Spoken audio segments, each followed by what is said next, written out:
Boa noite a todos, encarnados e desencarnados. Sejam muito bem-vindos ao nosso Casarão do Caminho. Com muita alegria que nós os recebemos aqui hoje. Vamos fechar nossos olhos para a nossa oração inicial. Nosso Deus, Jesus, somos muito gratos pela possibilidade de estarmos aqui presentes hoje. Agradecemos pela nossa saúde, agradecemos pela nossa família e nós pedimos que as palavras da palestra de hoje nós consigamos absorver e principalmente colocá-las em prática em nossa vida cotidiana. Pai nosso, que estais no céu, santificado seja o vosso nome. Venha a nós o vosso reino. Seja feita a vossa vontade, assim na terra como no céu. O pão nosso de cada dia nos dai hoje. Perdoai as nossas ofensas, assim como nós perdoamos a quem nos tem ofendido. E não nos deixeis cair em tentação, mas livrai-nos do mal. Amém. Muito boa noite a todos. Eu vou ficar do outro lado aqui só para apoiar o meu caderninho, tá? Porque eu sou da geração do caderninho ainda, tá? Eu não estou na geração dos notebooks ainda. É tudo no rascunho mesmo, para memorizar melhor. Então, eu sou Maristela Gonzaga, da Casa de Oração Luiz Sérgio. Tá? É uma sociedade espírita já com 28 anos, eu estou lá há 17 anos. Né? Começou como esta casa. É um lugar acolhedor que a gente poderia chegar a qualquer hora e ser bem recebido e amparado, que é a finalidade de todas as casas. Né? Então, agradeço o convite e para mim é uma honra estar aqui conversando com vocês. Eu escolhi um tema, quando ele me convidou, né, o Paulo me convidou, eu já estava preparando um tema para minha casa, que falava sobre os mandamentos de Jesus, os 10 mandamentos, né, a princípio, que é a nossa base doutrinária, mas o principal mandamento. Na época lá, lógico, né, de Moisés, que ele recebeu a primeira psicografia, né, que se tem registro, foram os 10 mandamentos. E o primeiro e mais importante, com certeza, amarás o Senhor teu Deus sobre todas as coisas e ao teu próximo como a ti mesmo. Então, este mandamento guiou os passos, né, do cristianismo até a vinda de Jesus. Né? Quando Jesus chega, então ele nos dá um outro norte, um outro direcionamento. Porque o amor segundo o Evangelho de Jesus, né, ele transcende, ele define o que é um cristão. Né? É o amor que define o que é um cristão. Jesus é o exemplo para nós, espíritas, não somente para os espíritas, lógicos, né? Mas ele é o exemplo para nós de amor, de doação, de renúncia. E ele, então, é o que a gente planeja, o que a gente projeta alcançar. Né? Ele é o nosso espelho, é o nosso exemplo. Então, a gente se espelha nele, para que a gente faça também, né, essa grande projeção evolutiva. Mas quando a gente ouve falar assim, Jesus também falava isso, né? Sede perfeitos, como perfeito é meu Pai. A gente já fica com medo, né? A gente fala, não, peraí, perfeito não, né? A gente sabe que a gente não é perfeito, que a gente tem muito que caminhar ainda.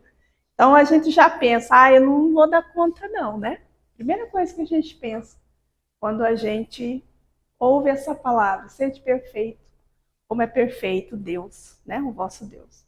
Então, nós já pensamos, nossa, eu acho que eu vou ficar devendo essa, né? Posso fazer muitas coisas, mas ser perfeito ainda não. Porque a gente tem consciência das nossas impossibilidades, né? Mas, graças a Deus, lá em 1860, veio Allan Kardec com a sua doutrina maravilhosa, né? Nos dar um norte. E ele vem falando para nós, nos mostrando os pilares da doutrina espírita e o principal dele, a imortalidade da alma. Quando a gente se dá conta que a gente é imortal, aí a gente já consegue relaxar um pouquinho, né? Falar, então eu vou ter tempo de trabalhar essa minha perfeição, né?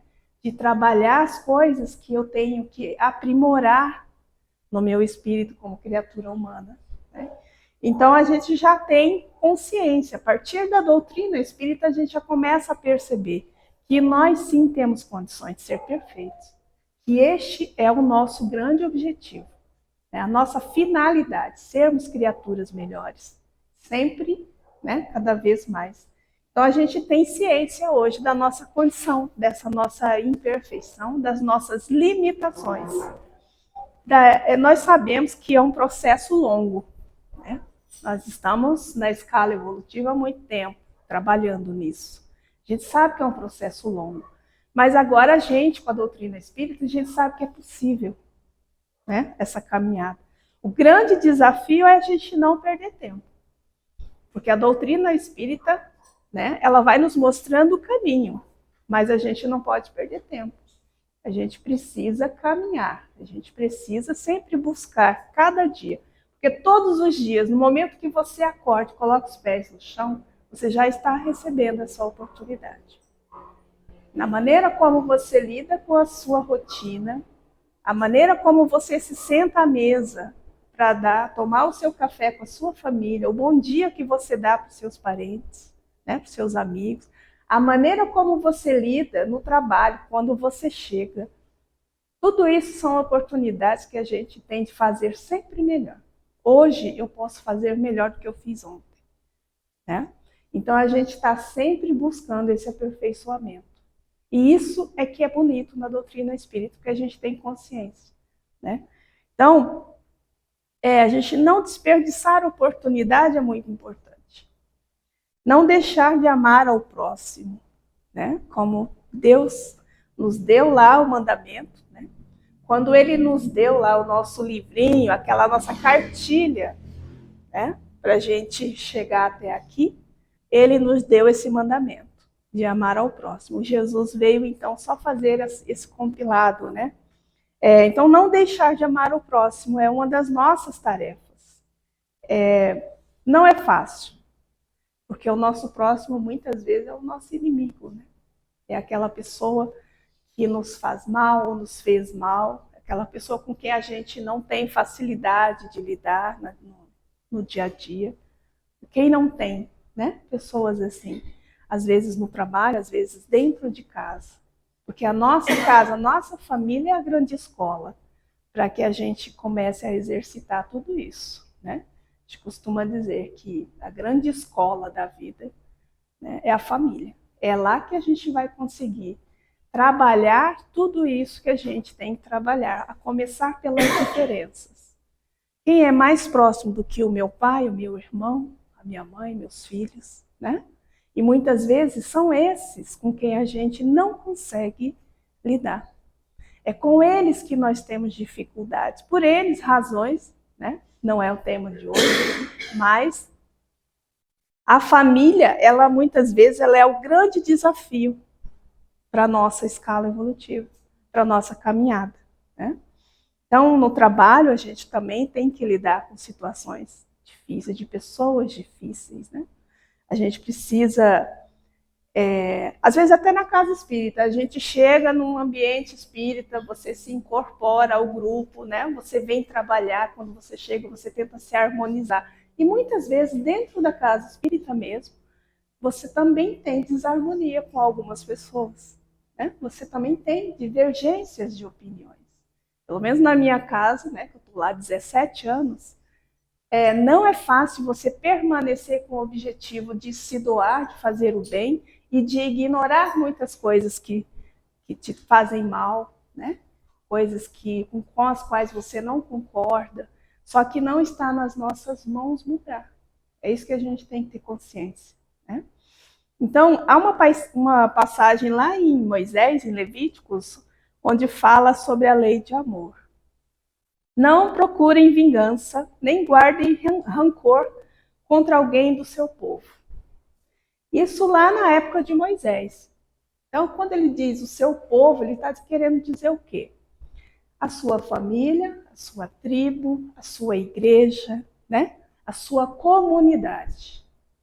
Então, não guardem rancor, nem queiram vingança contra o seu povo.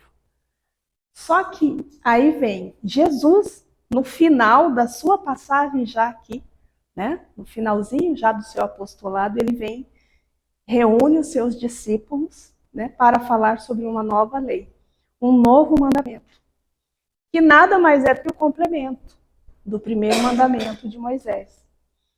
Está lá em João capítulo 13, versículo 34 a 35, onde Jesus diz: um novo mandamento eu vos dou. Amem uns aos outros como eu vos amei.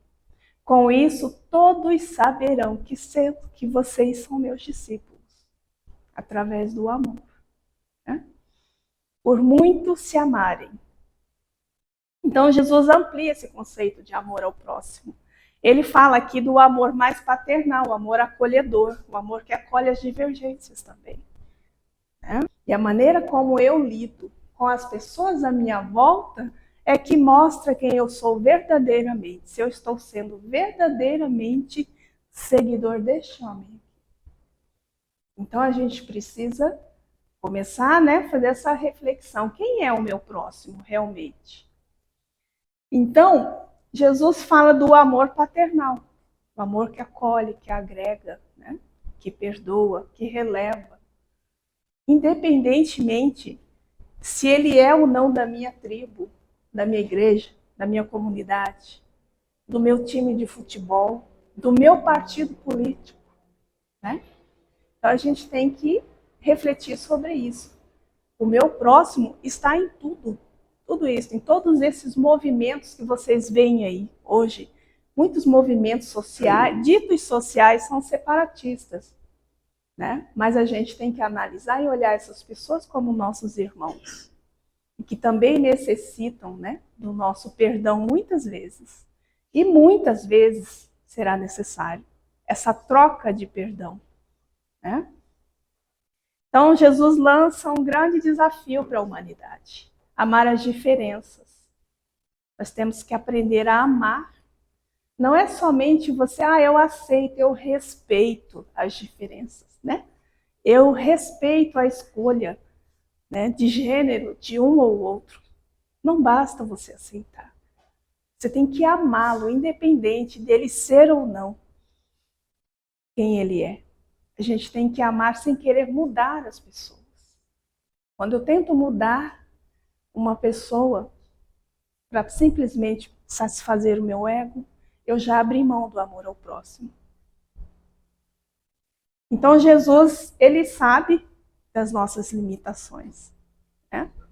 E ele é paciente, e ele espera, porque ele entende também que para nós é extremamente difícil, porque nós acabamos de sair do mundo primitivo, nós acabamos de tirar o pezinho, né, do mundo primitivo. Vocês podem ver aí que até hoje a gente faz guerra, a gente mata o outro a paulada. Será que nós evoluímos? Será que nós já estamos em condições, né, de sermos chamados filhos de Deus? Olha o que nós estamos fazendo com os nossos irmãos. Nós ainda somos primitivos, somos vingativos, somos cruéis, somos egoístas. Então tudo isso a gente tem que vencer. São as nossas individualidades, né? Cada um tem a sua luta diária para vencer. Então isso tudo mostra a grandiosidade do amor de Deus por nós. Porque mesmo nós estando nessas condições em que nós estamos, ele não nos abandona. Não é mesmo? Fica difícil a gente amar o próximo quando também muitos de nós não conseguem amar nem a si mesmo. Né? Tem muitas pessoas que não conseguem vencer as suas limitações, as suas fragilidades. Muitas pessoas não conseguem lidar com as suas imperfeições e nem perdoar as suas falhas próprias. Imagina a do irmão. Né? Então, tem muitas pessoas que ainda hoje, com todo o esclarecimento que a gente tem da doutrina espírita, tem muitas pessoas que vivem se sabotando. né? Fazendo de tudo para que a própria vida não dê certo. De que forma isso? Ele vive se destruindo através dos vícios, do álcool, das drogas, da culpa, do remorso, da mágoa, do ódio. Não são só os vícios que matam. Não é só o álcool, a droga que mata. O ódio mata. A mágoa nos traz doenças severas ao nosso organismo, nosso corpo físico, né? Então tem gente que faz de tudo para a vida dar errado.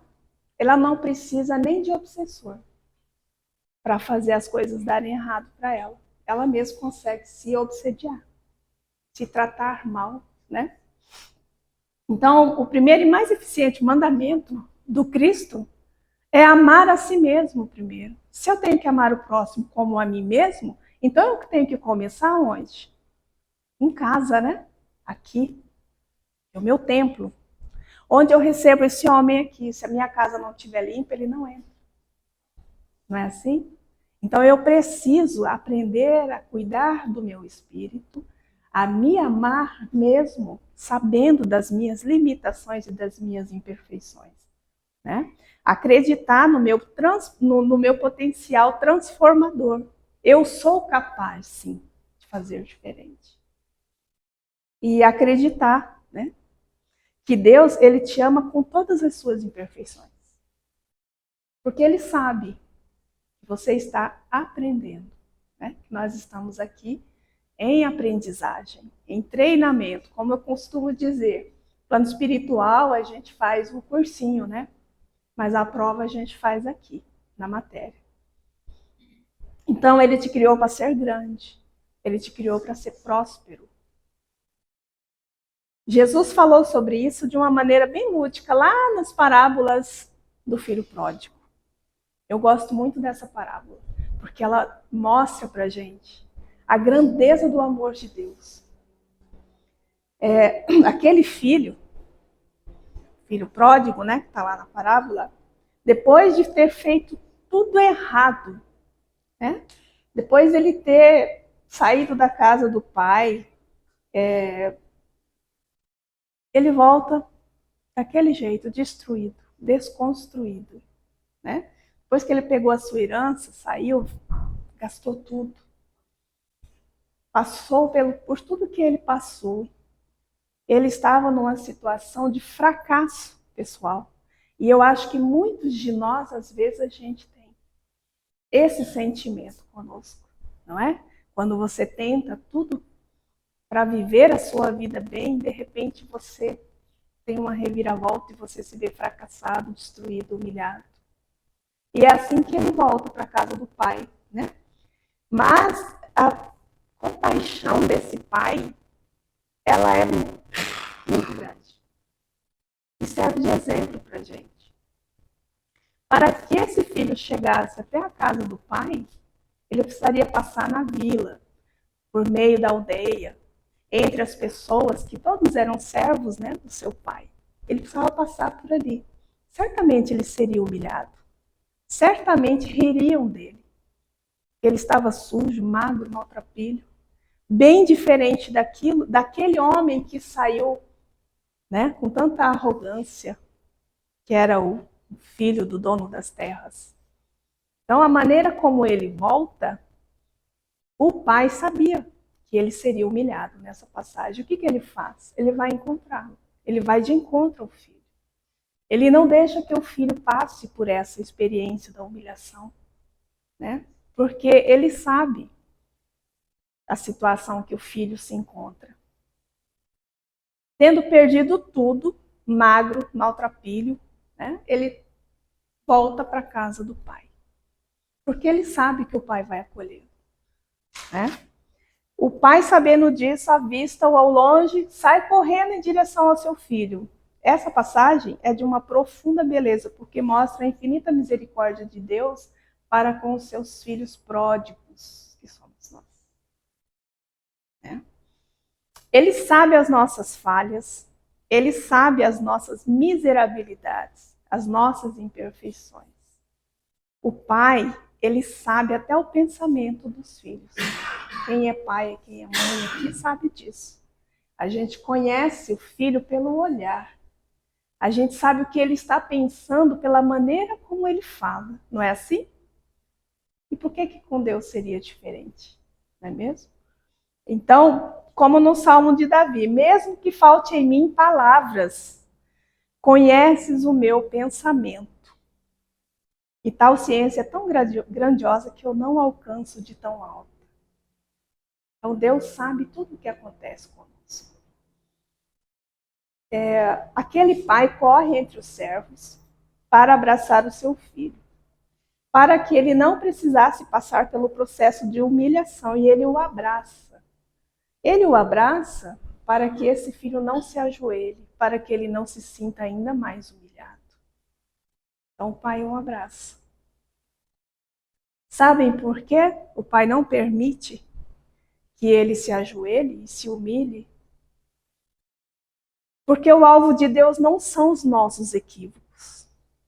O alvo de Deus não é os nossos erros. Ele sabe, ele vê o mais secreto de dentro da gente. Então o alvo de Deus são os nossos acertos. São as nossas inúmeras tentativas de acertar. Deus, ele olha isso. Quantas vezes você vai cair e você vai se levantar? É isso que conta para Deus. Quantas vezes você vai errar, mas você vai voltar atrás e reconhecer que você estava errado. Né? Então, o alvo de Deus é isso, são as inúmeras tentativas e a nossa vontade de acertar.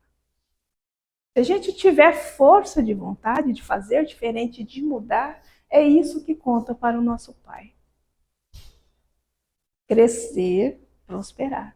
Faz parte da nossa evolução, né? Então, nós sabemos que não é a primeira vez que a gente vai pegar a herança e vai torrar. A gente sabe que não é a primeira vez que a gente faz isso, né? E também não é a última vez que a gente vai tomar decisões erradas, que a gente vai cometer erros. A gente também sabe disso. Mas nunca vai faltar perdão, nunca vai faltar oportunidade de Deus, né, para que a gente retorne à casa do Pai. Sempre haverá uma segunda chance para nós, enquanto nós tivermos vontade de fazer diferente. Né? Nunca vai faltar por parte do Pai esse abraço, esse conforto, né? Esse resgate que esse pai faz com esse filho. Então, essa mensagem da parábola do filho pródigo, ela fala de nós. Ela é um exemplo claro, né? Das nossas miserabilidades, das nossas várias tentativas de acertar, mas também dos nossos erros, porque ele entende que nós estamos no caminho da evolução, nós estamos ainda crescendo, engateando em comparação à evolução, né, que nos espera. Porque tudo evolui. Nós também estamos nessa jornada. E não é fácil.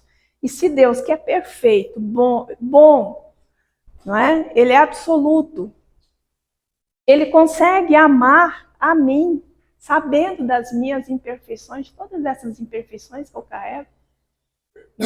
Sabendo que eu sou tão limitado, às vezes, no entendimento das coisas que ele quer me ensinar. Então, se mesmo assim ele consegue me amar, por que eu não consigo, então, fazer o mesmo pelo meu próximo?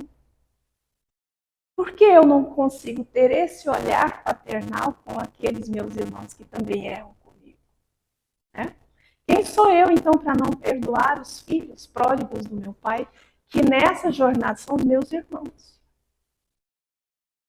Então, a gente tem que parar e pensar nisso, né?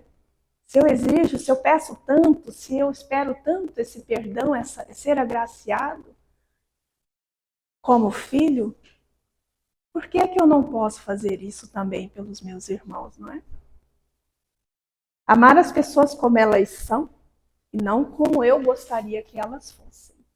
Isso é importante, né? A gente lembrar. Amar exige coragem, por isso que é tão difícil. Amar exige doação. Amar exige disciplina. Porque você vai ver as pessoas te machucarem inúmeras vezes. Mas você não pode se esquecer desse mandamento. Na carta de Paulo aos Coríntios, observamos que não adianta ser um conhecedor das leis de Deus, nem ser caridoso, nem ser um bom cristão, né? Um bom profissional, um cumpridor das minhas tarefas. Se eu não fizer isso por amor, de nada me adianta. Mesmo se eu falar a língua dos homens ou dos anjos, eu não tiver amor, eu serei como um sino que soa. Mesmo que eu tenha o dom da profecia e conhecer todos os mistérios e tiver a fé ao ponto de mover uma montanha, se eu não tiver amor, eu nada sou. O amor é paciente, é benigno, não se envaidece, não se irrita, tudo tolera e tudo crê, tudo espera. Então, permanece como máxima essas 3 virtudes, a fé, a esperança e o amor. A maior delas é o amor.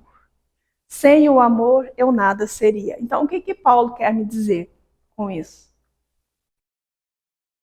Eu posso ter todos os dons, todas as habilidades, mas se eu não tiver amor no meu coração, todo o talento me é nulo. Eu posso vir aqui na casa ajudar a organizar tudo, a organizar o bazar. Eu posso fazer parte do sopão, né? Como lá na nossa casa a gente faz galinhada, distribui, né, as marmitex, e é um trabalho todos os domingos, envolve muita gente. Então tem muita gente fazendo esse trabalho de caridade. Só que os espíritas têm um problema sério, eles fazem isso por bônus hora, né? Eu não sei se vocês conhecem esse termo, né? A gente faz muitas vezes, não é pelo irmão que está recebendo lá no final da linha. Estou fazendo porque eu quero ser visto, né, como um homem caridoso, como um homem que é prestativo, né? Só que se eu não estou fazendo isso por amor ao próximo, então não faça. Não faça por bônus horas. Faça porque você é bom. Faça porque você aprendeu que amar é o objetivo do trabalho na caridade. Trabalho na caridade é fácil você fazer, né? A gente tem várias formas de fazer isso. Alguns usam até dinheiro para fazer caridade. Mas o que nos importa realmente é o que nós estamos colocando de sentimento, de emoção nessa doação. Nessa pequena tarefa, às vezes, que você faz numa casa espírita, de pegar a água e colocar aqui para fluidificar, né? De acompanhar um idoso até o carro, de dar o passe, de vir, né? Se dispor a vir dar o passe. Se você não colocar amor nisso que você está fazendo, então os seus talentos foram desperdiçados. Como a parábola dos talentos, né? A parábola dos talentos nos fala justamente sobre isso. Muita gente recebe 1, 2, 3, inúmeros talentos, muitas habilidades na vida, né? Até para ganhar dinheiro, precisa de habilidade e de talento. E às vezes tem uma pessoa que só recebe 1, só que ele consegue multiplicar esse 1 talento. Este é o foco, né? Às vezes, se você só recebe 1 talento, mas você consegue multiplicar isso, né? Tem gente que tem o dom de conversar, de aconselhar. Uns têm o dom da música, de tocar na casa espírita, né, para harmonizar. Outros têm o dom de oratória, né? Não consegue fazer mais do que isso que eu faço pela minha doutrina. Tudo que eu aprendo, eu tento passar para frente. Quando eu recebo um novo ensinamento, logicamente eu já penso, eu tenho inúmeras pessoas que vão gostar de ouvir isso. Isso também é um talento, né? Então a gente tem aí inúmeros exemplos de pessoas que são ótimos naquilo que eles fazem, porque eles fazem por amor. Seja em qualquer profissão. Você pode ser um cozinheiro, né? Você será o melhor cozinheiro. Se você for um porteiro, você será o melhor porteiro. Se você for um médico, Seja o melhor médico. Como? Colocando humanidade naquilo que você faz. Colocando amor, né, em tudo aquilo que você fala. Que da sua boca possa transcender o evangelho que foi deixado para nós como cartilha. Nós somos a única espécie que veio para esse planeta com manual de instrução. E a gente, muitas vezes, tem preguiça de abrir o evangelho, né, e ler. Se você abrir o evangelho 10 vezes num dia, você pode ter certeza que vai cair na mesma mensagem que você está precisando ouvir naquele dia. Então, o Evangelho segundo o Espiritismo é a nossa cartilha, é o nosso manual de instrução. E quando a gente consegue entender isso, a gente começa, a coisa vai fluindo, né? As coisas vão fluindo de maneira mais natural, até que as pessoas reconheçam em você a transformação que a doutrina espírita fez na sua vida. Porque muitas vezes você ser um bom cristão não é o suficiente. Não é somente você falar sobre o Evangelho. É você ser o Evangelho através do seu comportamento, do seu padrão vibratório durante as conversas com as pessoas. Sempre durante uma dificuldade, você entender que você está sendo chamado naquele momento para mostrar o Evangelho, não para falar do Evangelho. Falar, qualquer um pode falar, né? Basta ler. Mas vivenciar a experiência do Evangelho, praticando o bem através das minhas atitudes. As pessoas têm que olhar para mim e perceber a diferença que a doutrina espírita trouxe para a minha vida. Né? Ela me mostrou o caminho e ela fez a transformação em mim. E hoje as minhas atitudes, elas não são perfeitas, a gente tem que entender isso. Mas elas são pausadas, né? E estudadas antes de eu dar sequência, muitas vezes, a um comportamento que antes seria muito diferente. Antes da doutrina em mim. Hoje algumas pessoas falam, você precisa trabalhar mais a paciência. Você é uma pessoa muito impaciente, Vocês não viram nada, vocês tinham que ter visto isso há 15 anos atrás. Então a gente sabe, né? A gente sabe que ao longo do caminho a gente vai encontrar inúmeras possibilidades de aprendizagem. Porque se você não tem paciência, você vai ter uma pessoa do seu lado que te instiga a treinar essa paciência. Não acontece isso dentro de casa? Com os nossos filhos? Né? Muitas vezes a gente recebe dentro de casa aquele espírito que vai te testar. Ele vai te treinar, na verdade. Ele vai burilar você, até você virar um diamante de paciência. Não é assim? Então é isso que a doutrina faz conosco. O amor, ele ajuda muito quando a gente entende o que é o amor. Né? Esse amor paternal, esse amor que o Cristo nos ensinou. Né? Amarás o teu próximo como a ti mesmo. Então, olha que maravilha, né? Eu tenho 2 tarefas, então. Primeiro, é me transformar. Tornar uma pessoa amável, né? A mim mesmo. Eu tenho que olhar para mim e me orgulhar daquilo que a doutrina me transformou, né? Em quem eu sou hoje. E aí eu consigo transcender isso. Aí eu consigo jogar isso, né? Para frente. Então a gente tem que fazer a nossa caridade, as nossas atitudes no bem, não por bônus hora, mas porque somos bons, que é o grande objetivo do Cristo. Foi isso que é a máxima. Ele disse, eu lhe darei um mandamento. Né? Então, esse é o mandamento. A gente tem que amar um ao outro, respeitando as nossas diferenças, independente se o seu amigo, a pessoa que te perturba lá, se ele é corintiano ou palmeirense, né? Se ele é do seu partido político ou não. Isso não importa, que nós estamos na mesma faixa evolutiva. Eu estou tendo as minhas dificuldades de evolução, meu irmão está tendo também.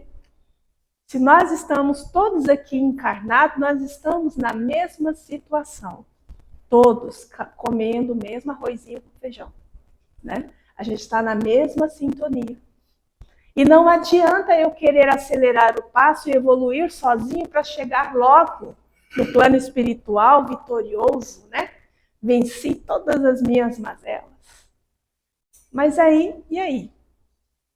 Deus vai olhar para você e vai falar: o que fizeste do filho que eu te entreguei? Aquele viciado, aquele truculento, né? O que fizeste com o marido alcoólatra que eu coloquei para você ajudar, para você encaminhá-lo, né? Então, às vezes, a gente quer caminhar, quer fazer tudo rápido, quer fazer tudo bonito, né? Mas a gente não olha para o lado, porque o meu próximo, às vezes, está ali debaixo do mesmo teto que eu. Vivenciando as experiências do meu lado, porque foi ali planejado. Porque há todo um planejamento na nossa trajetória. Então, todos aqueles que estão convivendo conosco, seja em casa, seja no trabalho, são pessoas que estão ali por um propósito. Nós embarcamos nessa viagem em grupo. Sabe quando você sai de férias com um grupo? Entra todo mundo num cruzeiro. É assim a família. Nós embarcamos junto. Nós fizemos esse projeto junto. O projeto reencarnatório, ele é feito em família. Ninguém está desamparado, nem sozinho, reencarnando. E se há um propósito na reencarnação de estarmos com as pessoas com quem estamos, nós temos que prestar atenção, porque muitas vezes, é o que eu falei aqui, a gente vai perdendo oportunidades. Né? Então, se você tem um parente difícil, abraça ele, porque ele é o que vai te dar o que você precisa para chegar bem do outro lado. Se você tem um irmão, né, com problemas, olhe com carinho para ele, porque de nada vai adiantar você chegar lá do outro lado no plano espiritual, ter deixado ele aqui, sendo que você teve todas as oportunidades de ampará-lo. Quando não puder ajudar de uma forma melhor, mais ostensiva, ajude-o em prece. Ajude-o com o Evangelho. Sempre que encontrá-lo, fale de Jesus. Porque nós perdemos o hábito de apresentar Jesus para as pessoas. Jesus precisa ser apresentado primeiro para os nossos filhos dentro de casa. Não é? E depois para as pessoas que estão à nossa volta. Sempre que você tiver a oportunidade de falar do Evangelho do Cristo, você está semeando a boa nova. E isso é colheita. É isso que a gente vai colher. Porque a nossa evolução, o mundo que a gente espera, a gente tem que começar dentro de casa. É no dia a dia. É quando eu me levanto e dou bom dia para as pessoas à mesa. Quando eu paro um pouquinho para dar atenção, dar uma conversa com uma criança que está ali, né, que muitas vezes a gente só vê no fim de semana, às vezes, né, contato com os filhos menores, as crianças. Geralmente é um atropelo, é escola, é atividade extracurricular, e a gente esquece, às vezes, né, de conversar, de olhar no olho, de falar como que você está hoje.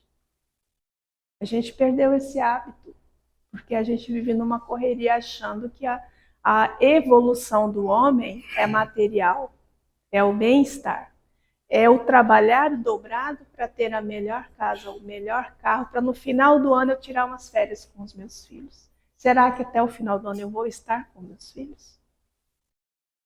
Então, muitas vezes a gente perde esta oportunidade. É disso que fala aqui. Não desperdiçar as oportunidades. Né? A gente precisa trabalhar isso. Tá? Não sei se já deu meu tempo. Já?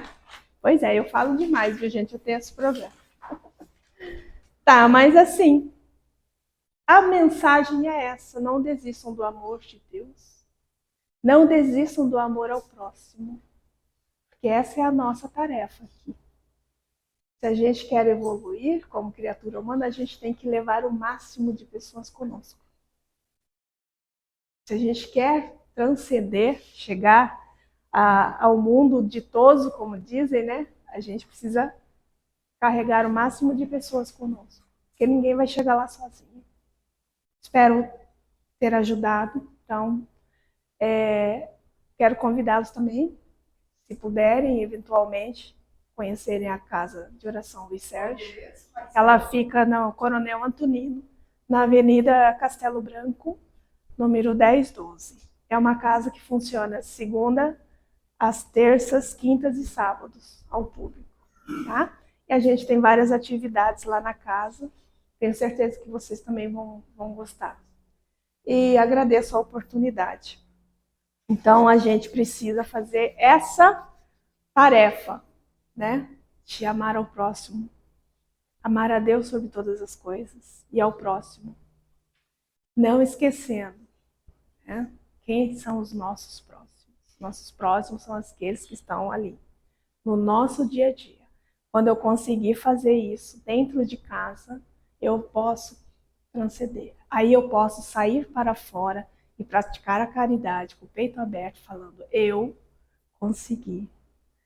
Né? Então, agradeço a oportunidade. Você quer que faça a prece de encerramento? Tá. Então, muito obrigada, gente.